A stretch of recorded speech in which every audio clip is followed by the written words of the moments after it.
चढ्ने पनि बनाउँदिन झर्ने पनि बनाउँदिन त्यति गरेपछि त्यो त उनीहरुको पुरानी कसरी हुन्छ नि यार मैले ठेक्का लिने यार तपाई यार 2000 years later इन्जिनियर साहब मैले त पुल बनाइसके हेर्नुस् अब असारको यो बजेट त मेरो एकैचोटीमा पास हुन्छ होला नि त भनेसम्मको जस्तो भनेको त्यस्तै बनाइदिएको छु पुल आएर एकचोटी निरीक्षण पनि गर्नु होला मेरो बजेट त पास हुनु पर्यो त लौ न मेरो त अरबौं डुब्ने भयो त्यसरी ओइ अस्तिको ठेकदार होइन यो हो त आइसन कुरा गरौँ न इन्जिनियर साहब मेरो बजेट चाहिँ पास हुनु पर्यो ठेकदार साहब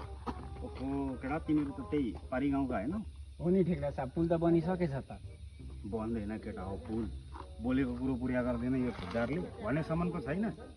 यो पुल बनिसकेको हो त भनेको हो त भनेको होइन मैले चढ्ने पनि हुँदैन झर्ने पनि हुँदैन बुझ्यौ बोलीको पक्का ठेकदार साहब 10 पुस्ता तिमीहरूको हिँड्छौ यहाँ टेन्सन नलियो गाडी चाहिँ तलबाट कुदाउनु ल हामी यस्तै त हो नि बोरो जहिले यस्तै त हो नि बोरो हामी यस्तै त हो नि बोरो जहिले यस्तै त हो नि